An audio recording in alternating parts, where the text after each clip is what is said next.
বন্ধুরা সবাই কেমন আছো? আশা করি সবাই ভালো আছো, আমিও ভালো আছি।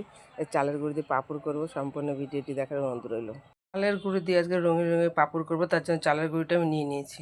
চালের গুঁড়োর জন্য আমি জল বসিয়ে দিয়েছি গ্যাসে, জলটা গরম হয়েছে, চালের গুঁড়োটা দিয়ে দেবো। তো এবার ডো বানিয়ে নেবো। আমি সুন্দর করে বানিয়ে নিয়েছি, এবার নামিয়ে নিয়ে হাতে মেখে নেবো। আমি 3টে ডো করে নিয়েছি, কি সুন্দর করে। এবার ডোগুলো আমি কালার করে নেবো। পিঠে বা পাঁপড়গুলো এবার আমি কালার করে নেবো, এটা হলুদ কালার করবো। তার জন্য হলুদ দিয়ে করে নেব, আর একটা বিট দিয়ে করে নেব, আর একটা করবো পালং শাক দিয়ে। এই আমি কালার করে নিয়েছি, এবার আমি হালকা ভাপিয়ে নেব। 10 মিনিট ভাপিয়ে নেব।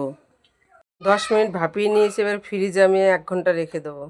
এবারে ফ্রিজ থেকে বের করে নিয়েছি, এবার একটা সুতোর সাহায্যে আমি সুন্দর করে এগুলোকে কেটে নেব। সবগুলো একইভাবে কেটে নেব, এইভাবে কেটে নেব।